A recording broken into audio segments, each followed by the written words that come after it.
बिस्मिल्लाहिर्रहमानिर्रहीम। First year, आज हम चैप्टर 7 ऑसिलेशंस के न्यूमेरिकल प्रॉब्लम सॉल्व करेंगे। फर्स्ट प्रॉब्लम है, when a 600 gram mass is suspended at the end of a vertical spring, then the spring stretches by 0.45 मीटर। जब एक मैस स्प्रिंग सिस्टम है, बेसिकली उसके साथ एक मैस 600 ग्राम का अटैच किया जाता है, लटकाया जाता है, तो उससे क्या होता है, ये मैस स्प्रिंग सिस्टम वर्टिकली है, हॉरिजॉन्टली नहीं है।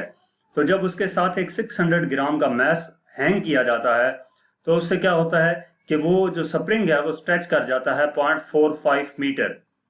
What is the spring constant of the spring? Spring constant हमने फाइंड करना है and how much further it will be stretched, और वो इससे मजीद कितना स्ट्रेच करेगा if an additional mass of 600 gram is hung from it. यानी कि अगर 600 ग्राम ऑलरेडी मौजूद था तो इसने 0.45 मीटर डिस्टेंस कवर किया। अगर इसमें मजीद 600 ग्राम का मैस हम ऐड कर दें तो ये मजीद कितना स्ट्रेच कर जाएगा, वो डिस्टेंस हमने फाइंड करना है। तो डाटा नोट कर लेते हैं। सबसे पहले हमें जो मैस गिवन है इसको हम M1 कह लेंगे 600 ग्राम, क्योंकि दो मैसेज गिवन है स्टेटमेंट में। तो ये M1 600 ग्राम आ जाएगा। इसको मैस का जो ऐसा यूनिट है केजी, उसमें कन्वर्ट कर लेंगे। तो किलोग्राम में कन्वर्ट करने के लिए डिवाइडेड बाय 1000 0.6 kg आ जाएगा। Suspended at the end of a vertical spring, then the spring stretched by 0.45 meter. ये डिस्टेंस है जितना उस स्प्रिंग ने स्ट्रेच किया है, यानी कि x इक्वल टू 0.45 मीटर, और इसको x1 कह देंगे क्योंकि दूसरा डिस्टेंस भी इस स्टेटमेंट में मौजूद है जो कि हमने फाइंड करना होगा। सेकंड, इसके बाद वो बात क्या कर रहा है, what is the spring constant of the spring. Spring constant को हम k से डिनोट करते हैं, तो k हमने फाइंड करना है। And how much further will it stretched, how much further, मजीद कितना स्ट्रेच करेगा, यानी कि एक x1 हमें ऑलरेडी गिवन है तो x2 हमने फाइंड करना है। If an additional mass of 600 gram is hung from it, तो ये M2 आ जाएगा 600 ग्राम, यानी कि 0.6 kg।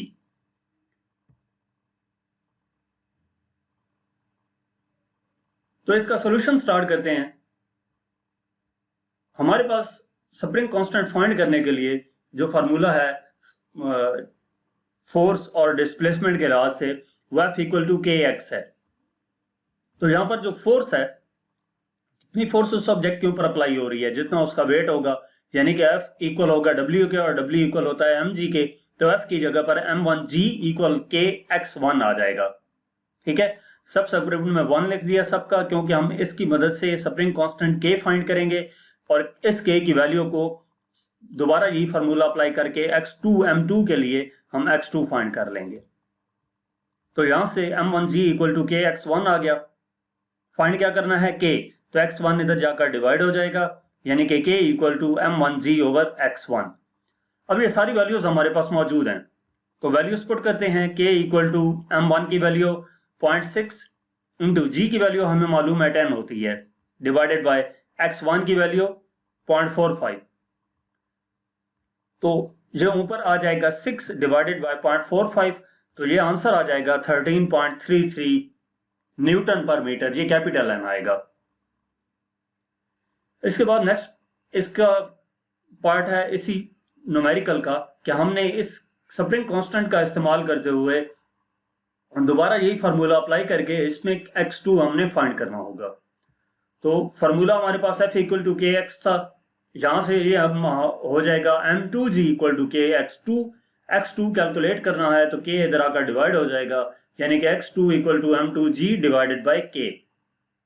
अब वैल्यूज पुट कर देंगे। M2 की वैल्यू 0.6 है, G की वैल्यू 10 होती है, और k की वैल्यू अभी फाइंड की थी 13.33।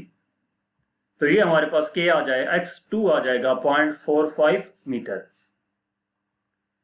इसके बाद नेक्स्ट प्रॉब्लम है, a 2 kg mass attached to a spring is executing SHM and makes 4 vibrations per second।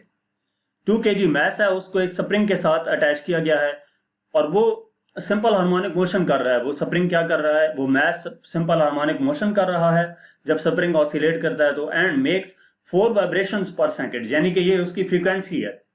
1 second में 4 वाइब्रेशंस कंप्लीट कर रहा है वो mass. Calculate the acceleration, acceleration calculate करना है, and the restoring force acting on the body, और restoring force find करनी है when its displacement from mean position is 7 centimeter, जबकि मीन पोजीशन से उसका डिस्प्लेसमेंट भी हमें गिवन है। तो डाटा में क्या चीज है, m equal to 2 kg, mass जो गिवन है। इसके बाद क्या कह रहा है, executing SHM frequency f equal to 4 vibrations per second. Calculate the acceleration a and restoring force F on the body when its displacement from mean position x equal to 7 centimetre. इसको ऐसा unit metre में convert कर लेंगे तो ये 7 into 10 power -2 metre आ जाएगा। इसका solution देखते हैं। तो यहां पर एक्सेलरेशन फाइंड करने के लिए फॉर्मूला है हमारे पास a equal to omega square x। Omega मौजूद नहीं है तो ओमेगा इक्वल होता है 2 पाई f के, तो ये 2 पाई f का स्क्वायर आ जाएगा। अब वैल्यूज हमारे पास मौजूद हैं वो इसमें पुट कर देंगे। a इक्वल टू 2 पाई की वैल्यू 3.14 इंटू फ्रीक्वेंसी 4, इसका स्क्वायर आ गया, इंटू x की वैल्यू 7 इंटू 10 पावर -2। ये अंदर वाली वैल्यू मल्टीप्लाई होकर हमारे पास आ जाती है 25.12, इसका स्क्वायर आ गया जो ऑलरेडी मौजूद है, इंटू 7 इंटू 10 पावर -2। ये स्क्वायर ओपन करके इससे मल्टीप्लाई करेंगे तो ये आंसर आ जाएगा 44.2 मीटर पर सेकेंड स्क्वायर। इसके बाद नेक्स्ट प्रॉब्लम है। इसी प्रॉब्लम का दूसरा हिस्सा है कि हमारे पास फोर्स भी फाइंड करनी है। तो फोर्स फाइंड करने के लिए फॉर्मूला है F equal to ma। Mass हमारे पास मौजूद है, एक्सेलरेशन हमने अभी फाइंड किया है, तो F इक्वल टू m की वैल्यू हमारे पास क्या है 2, एक्सेलरेशन 44.2 मल्टीप्लाई होकर हमारे पास फोर्स आ जाएगी 88.4 न्यूटन। नेक्स्ट प्रॉब्लम है, A particle performing SHM of amplitude 8 centimetre. एक particle simple harmonic motion perform कर रहा है, एम्पलीट्यूड कितना है 8 सेंटीमीटर। अगर वेलोसिटी जब मीन पोजीशन क्रॉस कर रहा हो वो ऑब्जेक्ट या पार्टिकल 4 मीटर पर सेकेंड हो तो फ्रीक्वेंसी और टाइम पीरियड क्या होगा वो हमने फाइंड करना है। तो डाटा में हमें क्या चीज गिवन है, सबसे पहले एम्पलीट्यूड गिवन है 8 centimeter, a equal to 8 centimeter यानी कि 8 इंटू 10 पावर -2 मीटर हो गया। If its velocity while crossing the mean position is 4 meter पर सेकंड, तो वेलोसिटी कितनी गिवन है 4 मीटर पर सेकंड की। What is its frequency f find करना है and time period t find करना है। तो इसका सोल्यूशन स्टार्ट करते हैं। सबसे पहले वेलोसिटी हमारे पास, इसमें फ्रीक्वेंसी फाइंड करनी है, तो फ्रीक्वेंसी फाइंड करने के लिए हम फार्मूला यूज करेंगे v equal to a omega. Omega equal होता है 2 पाई f के। हम यहां पर डायरेक्ट भी पुट कर सकते हैं और चाहें तो ऐसे भी कर सकते हैं। ओमेगा 2 पाई f के इक्वल होता है, हम ओमेगा की जगह पे 2 पाई f पुट करके तो डायरेक्ट जहां से f फाइंड कर सकते हैं। अगर आप ऐसे करना चाहें तो पहले हम ओमेगा कैलकुलेट कर लेते हैं। ओमेगा की वैल्यू आ जाएगी 50 रेडियन पर सेकेंड v और a की वैल्यू पुट करने के बाद। अब ओमेगा इक्वल होता है 2 पाई f के, यानी कि f इक्वल हो जाएगा ओमेगा ओवर 2 पाई। इसमें वैल्यूज पुट कर देंगे। f इक्वल टू ओमेगा की वैल्यू अभी फाइंड की है 50 डिवाइडेड बाय 2 इंटू पाई की वैल्यू होती है 3.14, तो ये डिवाइड होकर हमारे पास आंसर आ जाएगा 8 हर्ट्ज। तो ये फ्रीक्वेंसी हमने फाइंड कर ली। नेक्स्ट हमने टाइम पीरियड फाइंड करना है, तो टाइम पीरियड फ्रीक्वेंसी का रेसिप्रोकल होता है, यानी कि t equal to 1 over f। तो ये t इक्वल हो जाएगा 1 ओवर फ्रीक्वेंसी 8 थी, 1 ओवर 8 आ जाएगा, तो टाइम पीरियड हमारे पास आ जाएगा 0.125 सेकेंड। नेक्स्ट प्रॉब्लम है, what is the amplitude, frequency, period and position at t equal to 2 second. Amplitude, frequency, time period और पोजीशन क्या होगी जब टाइम 2 सेकेंड हो। Whose motion is represented by the equation, और इसकी मोशन को एक इक्वेशन से रिप्रेजेंट किया गया है। इक्वेशन क्या है, x equal to 0.2 cos 0.125 pi t। तो इसमें डाटा में हमें क्या कहा गया है, एम्पलीट्यूड फाइंड करना है, यानी कि x नॉट फाइंड करना है। एम्पलीट्यूड को x नॉट से भी डिनोट करते हैं और कैपिटल A से भी हम डिनोट कर सकते हैं, जिस तरह पिछले न्यूमेरिकल में किया था। Frequency f, time period t, position यानी कि x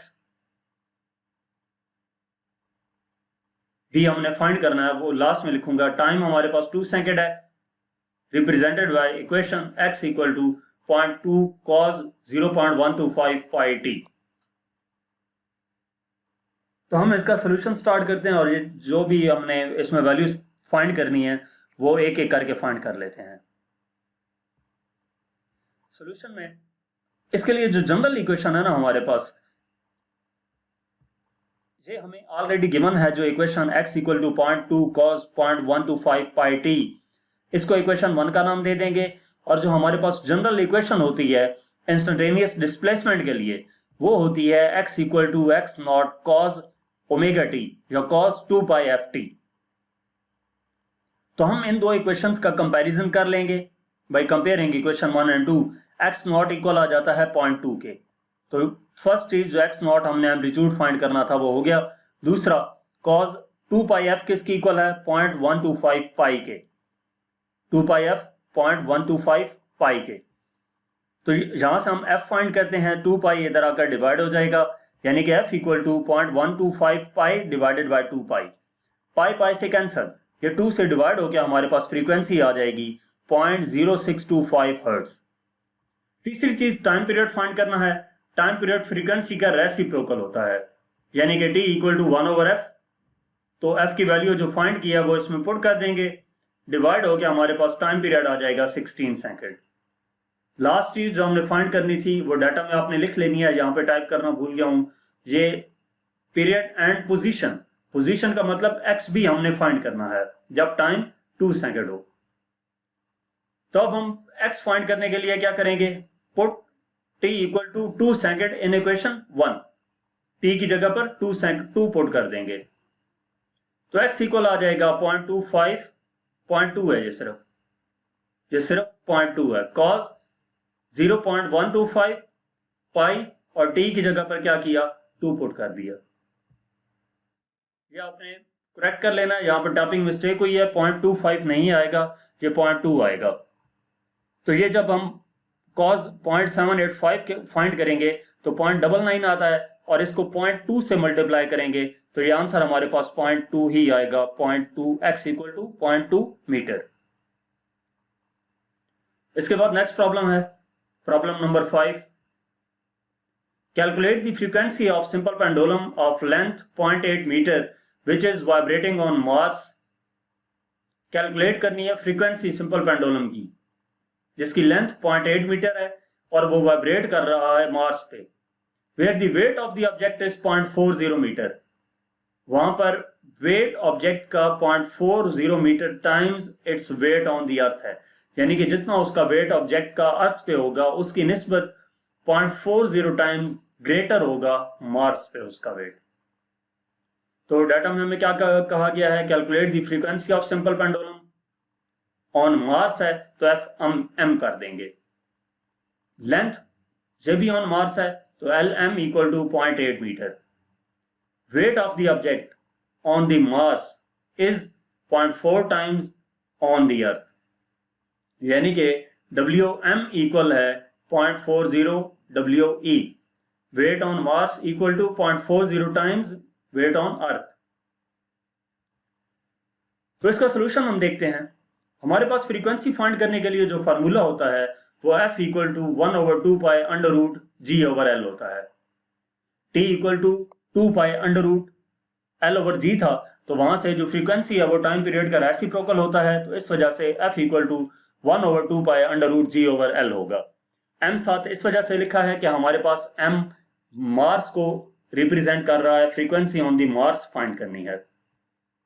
तो इसमें हमारे पास gm नहीं है। अब gm हम इस रिलेशन से कैलकुलेट करेंगे। तो हमारे पास रिलेशन क्या गिवन था? wm equal to 0.40 we। wm weight है, वेट ऑन द मार्स किसकी इक्वल होगा? mgm इक्वल टू 0.40 we किसकी इक्वल होगा? mge। वेट mg की इक्वल होता है। m मैस हर जगह पे कांस्टेंट रहता है, वो चेंज नहीं होता, इस वजह से दोनों तरफ m लिखा है। g की वैल्यू चेंज होती है, मार्स पे कुछ और होगी अर्थ पे हमें मालूम है क्या होती है, तो एम से कैंसिल हो जाएगा, जी एम इक्वल आ जाएगा 0.40 इंटू जीई की वैल्यू पुट कर दी 9.8, ये मल्टीप्लाई होके जी एम आ जाता है 3.92 मीटर पर second square.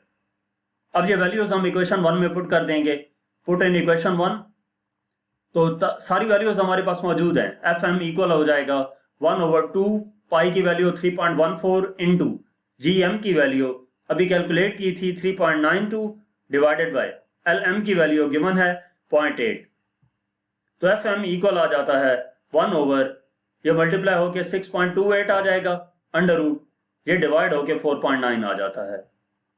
F M equal हो जाएगा 1/6.28 इंटू 2.21, 4.9 का अंडर रूट 2.21, तो ये डिवाइड करेंगे इसको तो 0.35 हर्ट्ज हमारे पास फ्रीक्वेंसी आ जाएगी।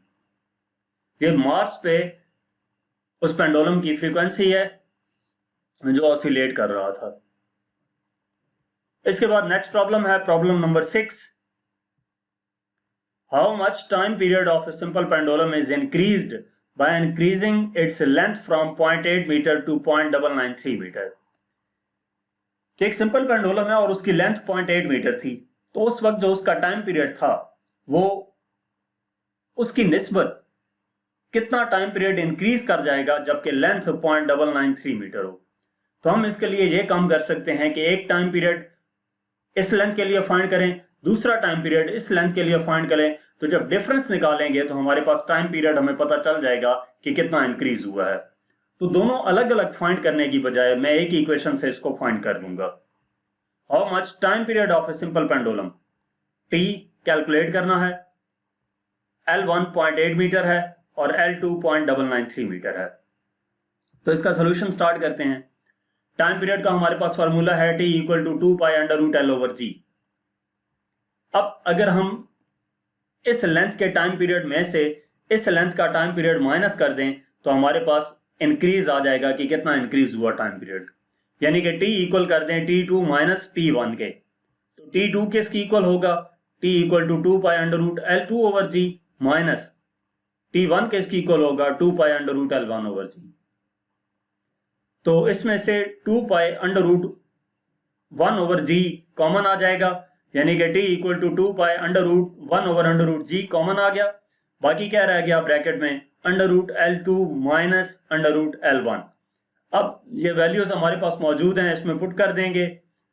T इक्वल टू 2 पाई की वैल्यू हमें मालूम है 3.14 होती है, इनटू 1 ओवर अंडर रूट जी की वैल्यू 9.8 है, यह भी हमें मालूम है, अंडर रूट L2 की वैल्यू 0.993 माइनस L1 की वैल्यू 0.8 है।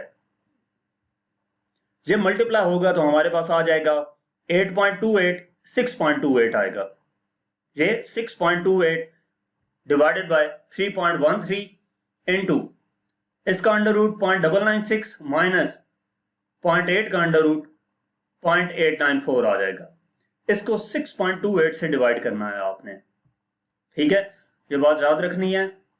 ये डिवाइड करना है आपने 6.28 से। मैं कैलकुलेट करके आपको बता भी देता हूँ, हो सकता है मैंने नीचे आंसर ठीक ही लिखा हो। 6.28, तो ये डिवाइड करेंगे हम 3.13 से, तो ये 2 आंसर आएगा, ठीक है, ये आपने ठीक कर लेना है। ये आंसर आएगा 2 इंटू 0.102, तो ये आंसर आ जाएगा ऑलमोस्ट 0.2 सेकेंड, ठीक है। ये टाइम पीरियड जो हमने कैलकुलेट करना था। इसके बाद हमारे पास नेक्स्ट प्रॉब्लम है, problem number 7। A block of mass 5 kg is dropped from a height of 0.8 metre. Block जिसका मैस 5 kg है उसको ड्रॉप किया गया एक हाइट से, हाइट कितनी है 0.8 मीटर की, ऑन ए स्प्रिंग कांस्टेंट, एक स्प्रिंग पे जिस स्प्रिंग का स्प्रिंग कांस्टेंट 1960 न्यूटन पर मीटर है। Find the displacement through which the spring will be compressed. Displacement find करना है कि जिस डिस्प्लेसमेंट से वो स्प्रिंग कंप्रेस कर जाएगा। कहा गया है कि एक ब्लॉक है जिसका मैस गिवन है हमें और उसको एक हाइट से ड्रॉप किया गया है एक स्प्रिंग पे, उस स्प्रिंग का स्प्रिंग कांस्टेंट गिवन है तो हमने डिस्प्लेसमेंट फाइंड करना है कि वो स्प्रिंग कितना कंप्रेस कर जाएगा। यानी कि स्प्रिंग नीचे पड़ा है और एक हाइट से हमने ऑब्जेक्ट को स्प्रिंग के ऊपर गिराना है, तो वो स्प्रिंग जितना कंप्रेस कर जाएगा वो कंप्रेशन फाइंड करना है। तो डाटा हमने क्या गिवन है, mass m equal to 5 kg, height 0.8 metre, spring constant k equal to 1960 newton पर metre, find the displacement through which the spring will be compressed, x find करना है। तो इसका सोल्यूशन हम देखते हैं। अब जब वो ऑब्जेक्ट एक हाइट पे मौजूद था तो हाइट की वजह से उसकी एनर्जी क्या होगी, E इक्वल टू mgh, इसको इक्वेशन 1 का नाम दे दिया। और जब अगर हम उसकी काइनेटिक एनर्जी देखें, जब वो स्प्रिंग को हिट करेगा तो E इक्वल टू हाफ के एक्स स्क्वायर होगी। तो या स्प्रिंग में जो काइनेटिक, स्प्रिंग की जो काइनेटिक एनर्जी है जब वो उसको हिट करेगा और उसने कंप्रेस होना है, तो वो हमारे पास क्या आएगी, हाफ के एक्स स्क्वायर। अब वो एनर्जी किस वजह से होगी, उसी ऑब्जेक्ट की वजह से जो स्प्रिंग को कंप्रेस करेगा। तो इन दोनों इक्वेशंस को हम कंपेयर कर लेंगे, mgh इक्वल आ जाएगा 1/2 के एक्स स्क्वायर के। एक्स स्क्वायर फाइंड करना है तो एक्स स्क्वायर इधर ही रहे, ये 2 mgh डिवाइडेड बाई k हो जाएगा। तो इसमें हम वैल्यूज पुट कर देंगे, 2m गिवन है 5, g की वैल्यू 9.8 होती है, h 0.8 है, डिवाइडेड बाय k की वैल्यू 1960 है। तो इन ऊपर वाली वैल्यूज को हम मल्टीप्लाई करेंगे, 78.4 डिवाइडेड बाय k की वैल्यू 1960। तो ये कैलकुलेटर से डिवाइड करेंगे, हमारे पास 0.04 आएगा। दोनों तरफ स्क्वायर रूट ले लेंगे, अंडर रूट ले लेंगे, तो x इक्वल आ जाएगा 0.2 मीटर के। इसके बाद प्रॉब्लम नंबर 8 है, लास्ट प्रॉब्लम है इस चैप्टर का। A car of mass 1300 kg is constructed using a frame supported by 4 springs. एक कार जिसका मास 1300 kg है उसको बनाया गया है 4 स्प्रिंग्स की मदद से। हर स्प्रिंग का स्प्रिंग कांस्टेंट 20,000 न्यूटन पर मीटर है। If 2 people riding in the car, अगर 2 पर्सन उस कार में राइड कर रहे हैं और उनका कंबाइन मास 160 kg है, then find the frequency of vibration of the car. Frequency find करनी है when it is driven over a pothole in the road. Assume the weight is evenly distributed. और ये भी assume करना है कि वेट क्या है, evenly distributed है। स्टेटमेंट थोड़ी लंबी है लेकिन न्यूमेरिकल मुश्किल नहीं है। सबसे पहली चीज हमें क्या गिवन है, कार का मास MC 1300 kg, using frame supported by 4 springs, each spring has spring constant 20,000। Total 4 थे, एक का 20,000 है, तो हम 20,000 को 4 से मल्टीप्लाई कर लेंगे, यानी कि स्प्रिंग कांस्टेंट जो टोटल आ जाएगा वो आ जाएगा k equal to 4 into 20,000 newton पर मीटर। तो ये आ जाएगा 80,000 न्यूटन पर मीटर, जो टोटल स्प्रिंग कांस्टेंट आ जाएगा उन 4 स्प्रिंग्स का। 2 पीपल राइड कर रहे हैं और उनका मास 160 kg है, तो इसको मैं MP लिख रहा हूं, P for people. MP equal है 160 kg। Find the frequency of the vibration, F find करना है। जबकि इन दो मैसेज को अगर हम कंबाइन कर लें तो हमारे पास टोटल मैस आ जाएगा M equal to MC plus MP, mass of car plus mass of people. तो 1300 प्लस 160 ये 1460 kg आ जाता है। हमने फाइंड क्या करना है, फ्रीक्वेंसी फाइंड करनी है। तो इसका सोल्यूशन स्टार्ट करते हैं। फ्रीक्वेंसी फाइंड करने के लिए हमारे पास फार्मूला है F equal to 1/2 pi under root K over M।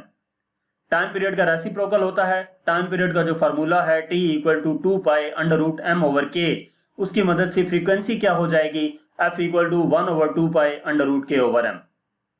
इसमें वैल्यूज पुट कर देंगे। F इक्वल टू 1/2 पाई की वैल्यू होती है 3.14 इंटू अंडर रूट K की वैल्यू है 80,000 डिवाइडेड बाय मास 1460 जो हमने टोटल मास कैलकुलेट किया था। तो इसको डिवाइड करेंगे, ये अंडर रूट के अंदर हमारे पास वैल्यू आ जाएगी 54.8।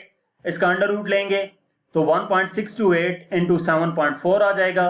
7.4 डिवाइडेड बाय 6.28, हम जब इसको डिवाइड करेंगे तो फोर्स हमारे पास आ जाएगी 1.18 हर्ट्ज। फोर्स नहीं, फ्रीक्वेंसी, जो फ्रीक्वेंसी हमने फाइंड करनी थी वो कितनी आ जाएगी, 1.18 हर्ट्ज। तो यहां तक हमारे पास इस चैप्टर के न्यूमेरिकल प्रॉब्लम्स थे। मजीद किसी भी चैप्टर के न्यूमेरिकल प्रॉब्लम्स देखने के लिए आप हमारी वेबसाइट विजिट कर सकते हैं इसके अलावा आप हमें फेसबुक, इंस्टाग्राम और यूट्यूब पे फॉलो करें। Thank you.